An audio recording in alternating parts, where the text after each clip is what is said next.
नमस्कार साथियों, आप सभी का स्वागत है मेरे चैनल एग्रीकल्चर एग्जाम प्रिपरेशन में। आज की इस वीडियो में हम जानेंगे कि सिंचाई की विधियां क्या हैं, मेथड ऑफ इरिगेशन क्या है और इसके अंतर्गत सतही सिंचाई विधि क्या है, अधोमृदा सिंचाई विधि क्या है, फव्वारा सिंचाई विधि क्या है, टपक सिंचाई या ड्रिप इरिगेशन क्या है। साथ ही जानेंगे जल निकास की क्या विधियाँ हैं और जल प्रभाव को मापने के कौन कौन से तरीके हैं। तो वीडियो को शुरू करने से पहले मैं बता दूं, अगर आप मेरे चैनल पर पहली बार आए हैं तो इसको सब्सक्राइब कर लीजिए। तो देर ना करते हुए आइए जानते हैं सिंचाई के बारे में। सिंचाई फसल के बाष्पोत्सर्जन की आवश्यकता को आंशिक रूप से पूरा करने के लिए पानी का कृत्रिम अनुप्रयोग है। सिंचाई क्या है? जो पौधों के द्वारा बाष्पोत्सर्जन में जो जल की हानि हो रही है उसको पूरा करने के लिए जो कृत्रिम रूप से हम पौधों के लिए या फसल के लिए जो सिंचाई देते हैं या जो पानी देते हैं उसको ही सिंचाई कहा जाता है। सीधी सी भाषा में बात करें तो फसल को कृत्रिम रूप से दिया जाने वाला जल सिंचाई कहलाता है। सिंचाई के तरीके। नंबर 1, सतही सिंचाई, सरफेस मेथड। ये भारत में सिंचाई का सबसे आम तरीका है। सर्वाधिक जो सिंचाई होती है वो सतही सिंचाई ही होती है भारत के अंदर। इसमें निम्नलिखित विधियां सम्मिलित हैं। कौन कौन सी विधियां हैं? ए, बाढ़ सिंचाई, फ्लड मेथड, फ्लड इरिगेशन। मिट्टी की सतह पर पानी भरकर फसल को पानी दिया जाता है। इस पद्धति का प्रयोग वहाँ ही किया जाता है जहाँ सिंचाई का पानी प्रचुर मात्रा में उपलब्ध होता है, जैसे नहरी क्षेत्र। ये विधि केवल धान, जूट फसल के लिए उपयोगी है। ये विधि अच्छी जल धारण क्षमता एवं समान सतह वाली मृदा में उपयोगी होती है। फ्लड इरिगेशन वहाँ यूज किया जाता है जहाँ पानी की उपलब्धता अधिक हो, साथ ही जो खेत है, फील्ड है, वो समतल होना चाहिए। और ये विधि विशेष रूप से धान और जूट के खेत में यूज की जाती है, क्योंकि धान की फसल को भी अधिक पानी की आवश्यकता होती है और जूट की फसल को भी अधिक पानी की आवश्यकता होती है। इस विधि में बड़े से प्लॉट में पानी भरकर एक फ्लड के रूप में सिंचाई की जाती है, जिसे बाढ़ सिंचाई कहा जा सकता है। बी, क्यारी विधि, चेक बेसन। सतही सिंचाई के तरीकों में सबसे आम पास उगने वाली फसलों के लिए उपयुक्त उदाहरण है गेहूं, मूंगफली, बाजरा आदि। जो क्यारी विधि है वो गेहूं, मूंगफली, बाजरा आदि फसलों के लिए उपयुक्त है। इसमें छोटे मेड़ों पर गिरे थावलों में थौरों के द्वारा पानी दिया जाता है।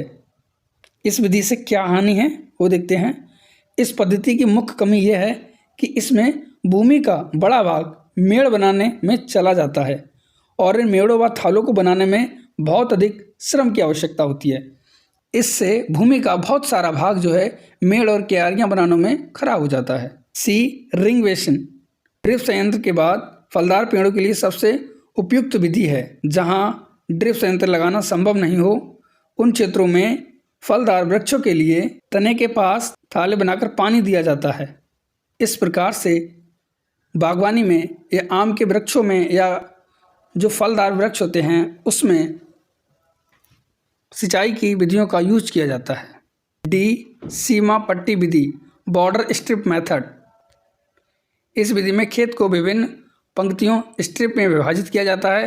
जिसे मेड़ें रेडियस अलग करती हैं। 0.5 से 1% ढलान वाला भूमि इस विधि के लिए उपयुक्त है। मध्यम से भारी बनावट वाली मिट्टी फसलों के लिए उपयुक्त है। ये विधि रेतीली मृदाओं के लिए उपयुक्त नहीं है। नंबर ई, मूड फॉरो विधि। ये विधि आमतौर पर पंक्तियों में लगाए जाने वाली फसलों या सब्जियों की सिंचाई के लिए उपयोग की जाती है। कम ढलान पर रेतीली मिट्टी के लिए फार की लंबाई 30 मीटर भिन्न हो सकती है और अधिक ढलान पर भारी मिट्टी के लिए 300 मीटर। पूर्ण सिंचाई रेत को छोड़कर उन सभी प्रकार की मृदाओं के लिए उपयुक्त है जिसमें पानी के घुसपैठ इनफिल्ट्रेशन की दर कम होती है। कुण विधि ज़्यादातर जड़ और कंद वाली फसलों के लिए उपयुक्त है। साथ ही मैं कुण विधि की बात करूं, जितनी भी सब्जियां हैं जैसे मिर्च हो गई, टमाटर हो गया, बैगन हो गया, फूल गोभी, पत्ता गोभी, इन सभी के लिए कूण विधि का यूज करते हैं।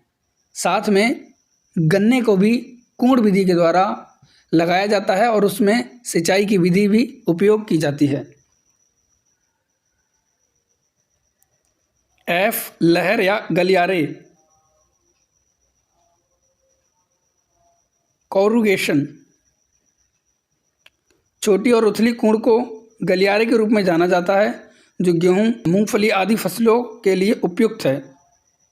एच, केबलिगेशन। यह सतही सिंचाई की एक स्वचालित विधि है। पानी को भूमिगत पाइपलाइनों के माध्यम से खेत में खाई की श्रृंखला में लागू किया जाता है। आमतौर पर पश्चिमी देशों में इसका प्रयोग किया जाता है। ये विधि केरल में नारियल के बगीचे के लिए, गुजरात एवं कश्मीर में रेतीली दोमट भूमियों में सब्जियों के लिए प्रचलित है। नंबर 3, फव्वारा स्प्रिंकलर विधि। पानी को किसी भी फसल या मिट्टी की सतह पर दबाव के साथ दिया जाता है जो स्प्रे के रूप में होती है। ये कुछ हद तक वर्षा के समान होती है। एक प्रकार की नोजल लगी होती है जो चारों दिशाओं में घूमती रहती है और पानी को एक स्प्रे के रूप में फेंकती रहती है। इस प्रणाली में स्प्रिंकलर हेड या नोजल लगे होते हैं जो कि मेन लाइन को आगे एक पंपिंग यूनिट से जुड़ी होती है से ली गई lateral line HDPE pipe of 6 metre length से जुड़े राइजर नलियों के ऊपर लगे होते हैं। पानी के स्प्रे की दर को विनियमित किया जा सकता है और प्राकृतिक वर्षा का रूप दिया जा सकता है। जैसे वर्षा होती है उस प्रकार से ही बूंदों की फुहारों को खेत में भेजा जा सकता है। जो एक प्रकार से जैसे वर्षा हो रही होती है उसी प्रकार से फुहारों को गिराया जा सकता है फसल के ऊपर। स्प्रिंकलर सिंचाई का उपयोग चावल, जूट को छोड़कर सभी फसलों के लिए किया जाता है क्योंकि चावल और जूट में तो फ्लड इरिगेशन का यूज किया जाता है। ये विधि अधिकांश मृदाओं के लिए उपयुक्त है, केवल भारी क्ले मिट्टी को छोड़कर। मतलब ये स्प्रिंकलर विधि के द्वारा सभी मृदाओं में सिंचाई की जा सकती है, केवल भारी क्ले सोइल को छोड़कर। ये विशेष रूप से खड़ी ढलान या अनियमित स्थलाकृति अंडुलेटिंग टोपोग्राफी वाले क्षेत्रों के लिए अनुकूल है। स्प्रिंकलर मेथड के द्वारा हम उन स्थानों पर सिंचाई कर सकते हैं जहाँ की भूमियाँ समतल नहीं हैं या ऊबड़ खाबड़ हैं या ऊंची नीची भूमियाँ हैं। वहाँ पर स्प्रिंकलर मेथड का यूज किया जा सकता है आसानी से। स्प्रिंकलर सिंचाई के लाभ। ऊबड़ खाबड़ स्थलाकृति, अंडुलेटिंग टोपोग्राफी और रेतीली मृदाओं के लिए उपयुक्त है। इस विधि से सिंचाई करने पर विभिन्न फसलों में 25 से 50% पानी की बचत होती है। एक नोजल का डिस्चार्ज दर 1000 लीटर प्रति घंटा से अधिक होती है। इस विधि में संयंत्र का दबाव 2.5 से 4.5 किलोग्राम प्रति वर्ग सेंटीमीटर होता है। स्प्रिंकलर मेथड के द्वारा जो दबाव दिया जाता है वो 2.5 से 4.5 किलोग्राम प्रति वर्ग सेंटीमीटर होता है। सिंचाई जल की सतही विधि से जल उपयोग क्षमता 60% तक अधिक हो सकती है। सिंचाई की सतह विधि की तुलना में पानी की समान मात्रा के साथ सिंचित क्षेत्र में 40% की वृद्धि होती है। सतही सिंचाई की विधियों की तुलना में श्रम में लगभग 40 से 60% की बचत होती है। इसका उपयोग फसलों को पाला एवं उचित तापमान से बचाने के लिए किया जाता है। स्प्रिंकलर मेथड को जब पाले की स्थिति होती है, अधिक तापमान होने पर फुहारों के द्वारा पानी छिड़ककर तापमान को कम किया जाता है। Number 4, drip irrigation drip method. इस विधि का इजराइल से परिचय हुआ। कहने का मतलब है इजराइल में इस विधि को खोजा गया। ड्रिप या ट्रिकल विधि सिंचाई के नवीनतम तरीकों में से एक है जो पानी की कमी एवं लवणता की समस्या वाले क्षेत्रों में तेजी से लोकप्रिय हो रही है। इस सिंचाई को यांत्रिक उपकरणों के माध्यम से निरंतर बूंदों के रूप में पानी के सटीक लेकिन धीमी गति से प्रयोग के रूप में परिभाषित किया जाता है, जिससे पानी पहुंचाने वाले लैटरल लाइन के साथ चयनित बिंदुओं पर स्थित ड्रिपर्स के द्वारा जल सीधे पौधों की जड़ों में दिया जाता है। ड्रिप इरिगेशन एक प्रकार का ऐसा सिस्टम होता है जहां पर पौधों की जड़ में ही ड्रॉपर्स यानी बूंद टपकने के लिए एक पॉइंट दिया जाता है, जहां से पानी धीरे धीरे बूंद के रूप में गिरकर पौधों की जड़ की सरफेस पर पहुंच जाता है। इस विधि में पानी का उपयोग आर्थिक रूप से बहुत कम किया जाता है, क्योंकि गहरे रिसाव, डीप पर्कुलेशन और सतह के बाष्पीकरण के कारण होने वाले पानी के नुकसान से बचाया जा सकता है।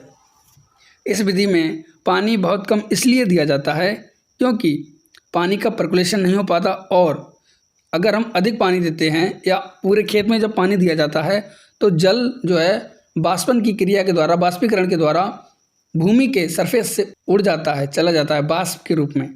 तो वह क्रिया जब आप प्लांट की जड़ में, रूट्स में पानी देंगे तो वह बाष्पीकरण की क्रिया नहीं हो पाती। इसकी वजह से पानी की बहुत अधिक बचत होती है।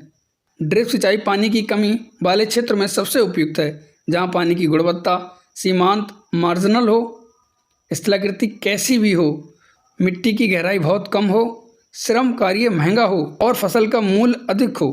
ड्रिप सिंचाई के लाभ। सतही विधियों की तुलना में पानी की कमी वाले क्षेत्रों में 50 से 70% पानी की बचत उपयुक्त है। सतही सिंचाई से अगर हम सिंचाई करें और ड्रिप इरिगेशन से सिंचाई करें तो पानी की जो बचत है 50 से 70% तक हो जाती है। सिंचाई दक्षता सर्वाधिक होती है और वह कितनी होती है? 90%। उर्वरक फर्टिगेशन या अन्य रासायनिक सुधार को, केमिगेशन को व्यक्तिगत या अलग अलग पौधे के लिए कुशलतापूर्वक दिया जा सकता है। प्रति ड्रिपर पानी का डिस्चार्ज आमतौर पर 1 से 8 लीटर प्रति घंटा होती है। ड्रिप संयंत्र में दबाव 1 से 2 किलोग्राम प्रति वर्ग सेंटीमीटर रखते हैं। ये विधि बागों के पेड़ों, सब्जियों और फूलों की खेती के लिए सबसे उपयुक्त है एवं व्यापक रूप से इसका उपयोग दिन प्रतिदिन बढ़ रहा है। इसके लाभ की बात करें तो सिंचाई दक्षता इसकी सर्वाधिक है, 90% है। इसमें फर्टिगेशन किया जा सकता है, जैसे नैनो यूरिया आ रही है उसको टैंक में घोलकर प्लांट की जड़ों तक पहुंचाया जा सकता है। किसी रासायनिक दवा का उपयोग करना है, इसमें इंसेक्टिसाइड दवा का अगर यूज़ करना है तो उसको हम यूज कर सकते हैं। इसके पानी का डिस्चार्ज 1 से 8 लीटर प्रति घंटा होता है। 1 घंटे में 1 से 8 लीटर पानी पौधों को प्राप्त हो सकता है। साथ ही इसका जो दबाव होता है वह 1 से 2 किलोग्राम प्रति वर्ग सेंटीमीटर होता है। नंबर 5, ड्रिप सिंचाई की टाइफून विधि। ये गन्ने में ड्रिप विधि का संशोधित रूप है। इस विधि में फसल की एक विशेष अवस्था पर सिंचाई की गहराई को बनाए रखा जाता है। जल निकास, वाटर ड्रेनेज। कृषि जल निकास खेती की सतह एवं अधोसतह के अतिरिक्त पानी को निकालने को कहते हैं, जिससे वर्षा द्वारा एकत्रित मुक्त जल या गुरुत्वाकर्षण जल खेत की सतह या जमीन की सतह से नीचे चला जाता है। पौधों के विकास के लिए अनुकूल मृदा की स्थिति बनाई जा सके। जल निकास क्या है? सीधी सी भाषा में बात करें तो खेत से आवश्यकता से अधिक जल निकालने की प्रोसेस को जल निकास कहा जाता है। जल निकास की आवश्यकता क्यों होती है? जल निकास करने से भूमि में ऑक्सीजन लेवल का आदान प्रदान होगा। साथ में अगर खेत में जल भरा रहेगा तो जो सूक्ष्म ऑर्गेनिज्म हैं उनकी क्रियाशीलता कम हो जाएगी। साथ ही पौधों की जड़ों को ऑक्सीजन ना मिलने की वजह से पौधे पीले पड़ने लगते हैं। तो जल निकास इसीलिए भी बहुत ज़रूरी होता है। जल निकास ड्रेनेज के तरीके: सतही जल निकास, अधोसतही जल निकास। सतही जल निकास सरफेस वाटर ड्रेनेज, ये जल निकास का सबसे सरल और सस्ता तरीका है। आमतौर पर सतही जल निकास का ही यूज किया जाता है। उपयुक्त अंतराल और गहराई पर खुली नालियाँ खोदकर वर्षा के अतिरिक्त जल को खेत से बाहर निकाल दिया जाता है। सतही जल निकास भारत में सबसे सामान्य है। सतही जल निकास को 2 रूपों में बांटा गया है। ए, समतल क्षेत्रों से जल निकास, जहाँ पर ढलान 2% से कम हो वहाँ पर इसका यूज किया जाता है। B, broad bed of furrow system, BVF। खेत में 120 से 150 सेंटीमीटर चौड़ाई वाले बेड पर फसल की पंक्तियां लगाते हैं एवं 45 सेंटीमीटर चौड़ी कूंड बनाकर वर्षा के अतिरिक्त जल को खेत से बाहर निकाला जाता है। ब्रॉड बेड और फॉरो सिस्टम, काली कपास या चिकनी क्ले मृदा में मूंगफली एवं सोयाबीन की फसल में जल निकास हेतु अपनाया जाता है। नंबर 2, अधोसतह सब सरफेस जल निकास। इसका उद्देश्य जड़ क्षेत्र रूट जोन से नीचे भूजल स्तर को कम करना होता है। अधोसतह जल निकास को कुछ अन्य भागों में बांटा गया है। नंबर ए, टाइल नालियाँ, छिद्रित पाइप सम्मिलित हैं।